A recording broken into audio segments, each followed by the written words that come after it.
अस्सलामुअलैकुम वरहमतुल्लाहि वबरकातुहू। कक्षा 8 विषय हिंदी, पुनरावर्तन 2, स्वाध्याय पोथी कार्य।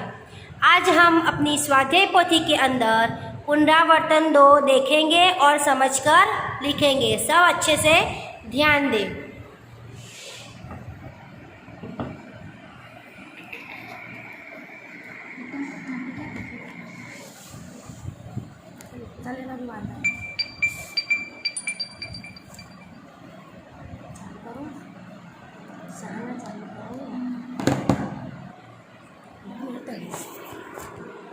मेरा फ़ोन है बहुत भारी है ना? ये ले लेते तो नहीं तो फिर कैसे स्क्रीनशॉट नहीं लेवाएगा।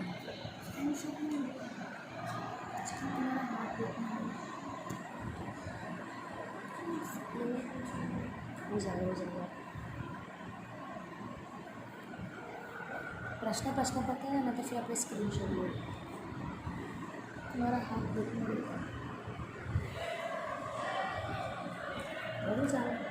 तो नीचे दिए गए शब्दों में से संज्ञा, सर्वनाम और विशेषण पहचान कर लिखिए। संज्ञा यानी जो नाम का महत्व बताता है। सर्वनाम यानी नाम के साथ जिसका उपयोग होता है।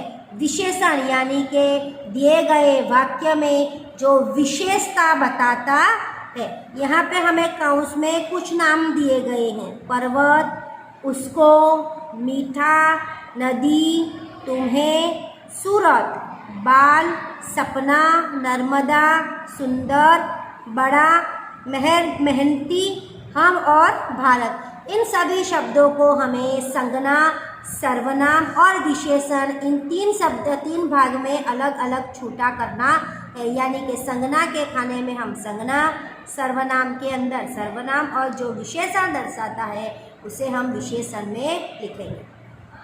सबसे पहले है पर्वत। पर्वत एक नाम है, यानी कि उसको क्या हुआ, संज्ञा। उसको यानी कि नाम के साथ जोड़ने वाला शब्द यानी कि सर्वनाम। मीठा एक स्वाद है, यानी मीठा, तीखा, कड़वा, यानी जो चीज़ विशेषता दर्शाता है उसे हम क्या कहेंगे, विशेषण। यानी मीठा क्या हो गया, विशेषण। नदी यानी एक नाम दर्शाता है, इसलिए वो कहाँ आएगा, संज्ञा में। तुम्हें सर्वनाम। सूरत भी एक जगह का नाम है, इसलिए वो भी कहाँ पे आएगा, संज्ञा में। बाल यानी संज्ञा। सपना। नर्मदा एक नाम दर्शाता है, इसलिए वो भी कहाँ पे आएगा, संज्ञा। सुंदर एक विशेषण दर्शाता है, किसी चीज़ की विशेषता दर्शाता है, इसलिए वह विशेषण में आएगा। बड़ा यानी बड़ा होना भी विशेष्य है, एक विशेषण बताता है, इसलिए वो भी विशेषण में आएगा। मेहनती विशेषण। हम सर्वनाम और भारत एक जगह का एक नाम है, इसलिए वो कहाँ आएगा, संज्ञा में। प्रश्न 3, दिए हुए शब्दों को सही रिक्त स्थान में लिखिए। यहाँ पे हमें कुछ शब्द दिए गए हैं, उसे हमें सही रिक्त स्थान में यानी कि सही खाली जगह में लिखना है। सबसे पहले हम ऊपर का काउंस देखेंगे, जिसमें कौन कौन से दिए गए हैं। ऊपर, सभी, यहाँ वहाँ, अधिक, की ओर और धीरे धीरे। नंबर 1, मोनिका खाली जगह खाना बना रही है। तो मोनिका धीरे धीरे खाना बना रही है। नंबर 2, हवाई जहाज खाली जगह उड़ रहा है। आपको पता है हवाई जहाज कहाँ उड़ता है, ऊपर हवा में, तो हम क्या लिखेंगे, हवाई जहाज ऊपर उड़ रहा है। नंबर 3, दिन भर खाली जगह देखा। दिन भर यहाँ वहाँ देखा। नंबर 4, शिक्षक ने विद्यार्थी खाली जगह देखकर कहा। शिक्षक ने विद्यार्थी की ओर। देखिए यहाँ पे ओर में एक मात्रा है, डबल मात्रा होता है तो और यानी जिसे अगले के लिए होता है, और यानी कि जगह दर्शाता है। यहाँ पे सिर्फ एक ही मात्रा दिया गया है। नंबर 5, काम खाली जगह करो बातें कम, यानी काम अधिक करो बातें कम। नंबर 6, बिल्ली खाली जगह बाहर निकल गई। बिल्ली अभी बाहर निकल गई। प्रश्न 4, निम्नलिखित प्रश्नों के संक्षेप में उत्तर लिखें। यहाँ यानी कि हमें यहाँ दिए गए प्रश्नों के उत्तर लिखने हैं। नंबर 1, आपके परिवार में से आपको कौन सबसे ज़्यादा पसंद है, क्यों? तो इसके उत्तर हम अपने हिसाब से भी लिख सकते हैं। देखिए, मेरे परिवार में से मुझे अपनी दादी माँ सबसे ज़्यादा पसंद है। नीचे, दादी माँ बहुत शांत और सरल स्वभाव की है। वे एक स्कूल की प्रिंसिपल थी, यानी मेरी दादी माँ स्कूल की प्रिंसिपल थी, इसलिए आज भी वे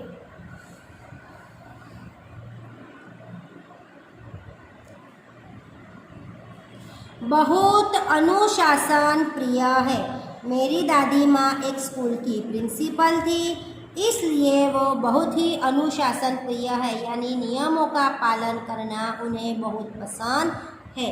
गणित, विज्ञान और अंग्रेजी उनके प्रिय विषय है। उनके यानी किसके?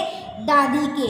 गणित, अंग्रेजी और विज्ञान मेरी दादी के प्रिय विषय है। दादी माँ के कारण ही मुझे कहीं ट्यूशन लेने नहीं जाना पड़ता, यानी कि मेरी दादी एक स्कूल की प्रिंसिपल थी और वो गणित, विज्ञान, अंग्रेजी जैसे विषय उनके प्रिय थे, इसलिए मेरी दादी ही मुझे वह सिखाती है, जिसकी वजह से मुझे कहीं पे भी ट्यूशन लेने जाना नहीं पड़ता। उनकी जिंदा दिली के कारण घर के वातावरण में बड़ी रौनक बनी रहती है। जब वे कहीं जाती है तब मुझे बहुत सूनापन लगता है, यानी कि जब भी मेरी दादी घर में नहीं होते तो मुझे बहुत ही सूनापन लगता है। प्रश्न 2, आपकी पसंद की कोई फिल्म का नाम बताकर संक्षेप में उसकी कहानी लिखिए। यानी कि यहाँ पे आपको पसंद हो वैसी कोई एक फिल्म की कहानी हमें लिखनी है। ऐसी कहानी जो आपको पसंद हो, जिससे आपको कुछ सीखने मिला हो, जो आपके लिए मार्गदर्शक बनी हो। मेरी पसंद की फिल्म है तारे ज़मीन पर। आप सभी ने भी शायद ये फिल्म देखी ही होगी, तो हम उसके बारे में संक्षेप में यानी टूक में बताएंगे। इसमें 10-12 वर्ष का एक विद्यार्थी है, उसको स्कूल की पढ़ाई में रुचि नहीं है। चित्रों या कलाकृतियों के प्रति उसका अधिक आकर्षण है, यानी कि यहाँ पे एक 10-12 साल का लड़का है जिसको पढ़ाई में बिल्कुल भी दिलचस्पी नहीं है, बिल्कुल भी रुचि नहीं है, पर कलाकृति के प्रति उसका आकर्षण अधिक है। एक अध्यापक पढ़ाई में उस विद्यार्थी की अरुचि का पता लगाता है,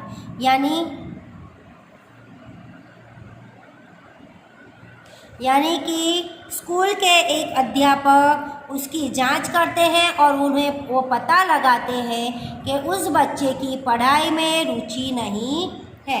उसकी रुचि मालूम होने पर वह उसे चित्र बनाने के लिए देते हैं, यानी कि जब शिक्षक को पता चलता है कि इसकी पढ़ाई में बिल्कुल भी रुचि नहीं है, तब वह शिक्षक उसे एक चित्र बनाने के लिए देते हैं।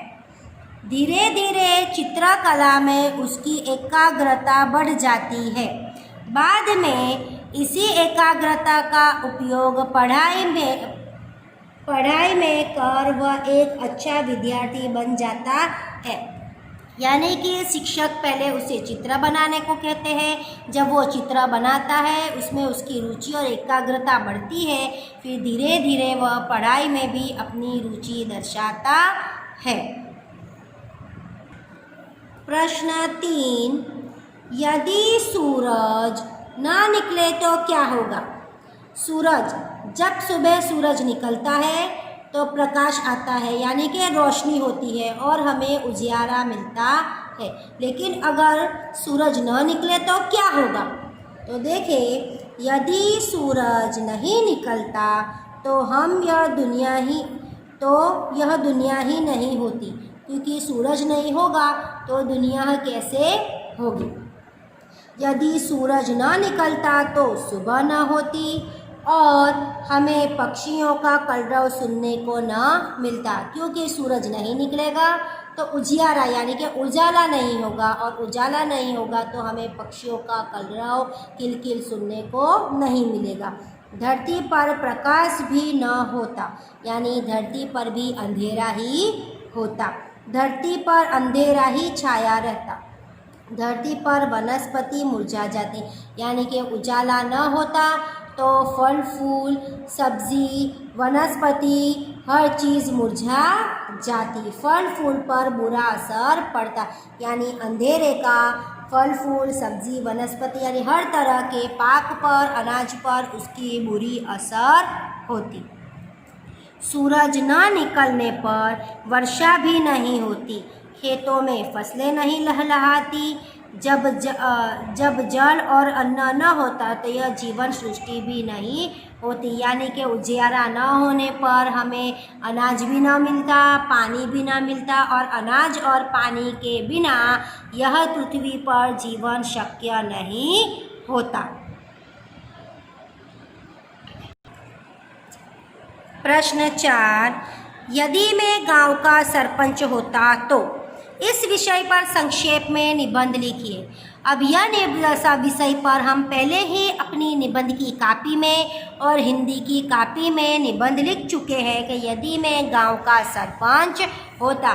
शायद आप लोगों ने लिखा भी होगा और आपने याद भी किया होगा, फिर भी आज हम यहाँ पे उसे एक बार फिर से देख लेते हैं।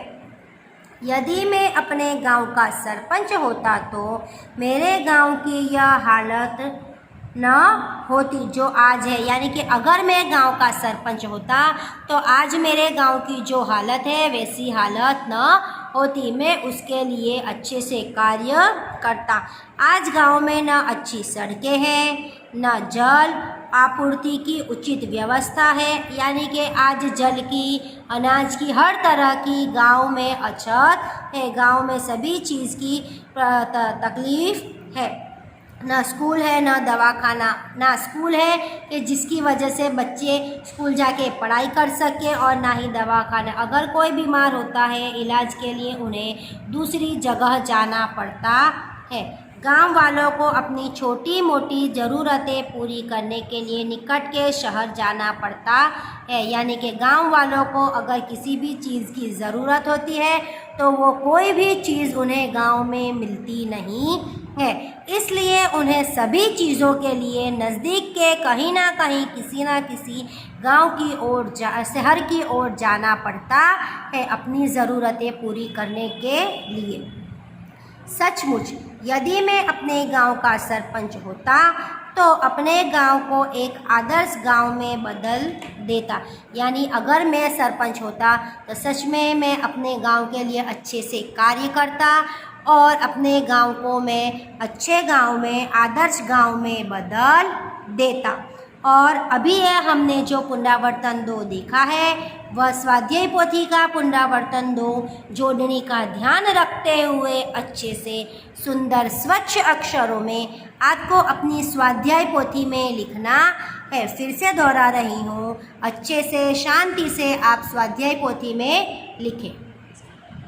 अब देखिए आदर्श प्रश्न पत्र। आदर्श प्रश्न पत्र में प्रश्न 1, निम्नलिखित प्रत्येक प्रश्न के उत्तर के लिए दिए गए विकल्पों में से सही विकल्प चुनकर उसका क्रम अक्षर प्रश्न के सामने दिए गए बॉक्स में लिखिए। यहाँ पे जो भी विकल्प दिए गए हैं वो आगे हमने जितने भी पाठ देखे हैं पाठ 9 उसमें से ही है, तो उनमें से यहाँ पे एक एक विकल्प लिया गया है। देखिए नंबर 1, ईद की नमाज़ पढ़ने की जगह को क्या कहते हैं? क्या आप मुझे बता सकते हो? ईद की नमाज पढ़ने की जगह को क्या कहते हैं? देखिए यहाँ पे लिखा गया है ईद मैदान, ईद घर, ईदगाह और ईदबाग। तो उसका उत्तर आएगा ईदगाह। यहाँ पे ईदगाह कौन सा विकल्प है? सी। तो यहाँ दिए गए बॉक्स में हम क्या लिखेंगे? सी। नंबर 2, सुनीता विलियम्स के पिता खाली जगह थे। ए प्रोफेसर, बी डॉक्टर, सी व्यापारी और डी इंजीनियर। तो यहाँ पे सुनीता विलियम्स के पिता कौन थे? डॉक्टर थे। तो हम क्या लिखेंगे यहाँ पे? बी। नंबर 3, मेनका कौन थी? ए गंधर्व, बी महारानी, सी अप्सरा और डी देवी। यहाँ पे मेनका कौन थी? अप्सरा। तो हम यहाँ पे लिखेंगे सी। नंबर 4, ममता किस धर्म का पालन करना चाहती थी? ए ब्राह्मण धर्म का, बी मानव धर्म का, सी हिंदू धर्म का और डी अतिथि धर्म का। तो वह अतिथि धर्म का पालन करना चाहती थी। तो हम क्या लिखेंगे? डी।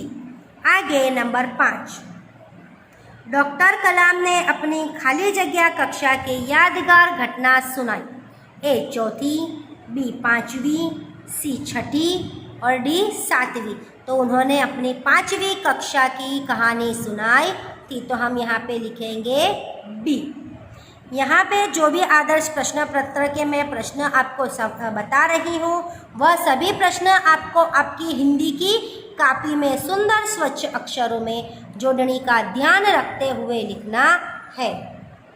प्रश्न 2, निम्नलिखित रिक्त स्थानों की पूर्ति कीजिए। नंबर 1, हमारे देश की जनसंख्या एक खाली जगह से अधिक है, 1 अरब। नंबर 2, यह वह विधवा थी, उसकी खाली जगह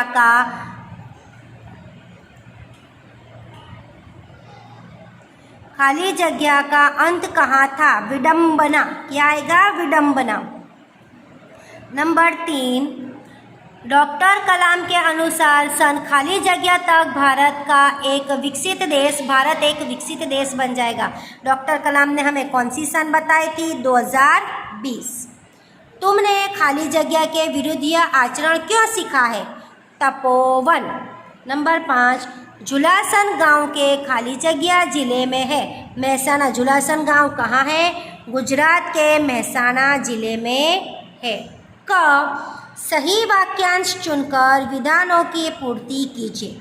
नंबर 1, दुष्यंत ने सर्वदमन को ऋषि कुमार समझ लिया क्योंकि उसकी वेशभूषा ऋषि कुमार जैसी थी। ब, उन्होंने सर्वदमन को ऋषि के आश्रम में देखा था। और क, उनके बाल ऋषि कुमार जैसे थे। तो इसका उत्तर क्या आएगा? ब, उन्होंने सर्वदमन को ऋषि के आश्रम में देखा था। लेकिन हमें पूरा वाक्य में जवाब लिखना है। पूरे वाक्य में कैसे लिखेंगे?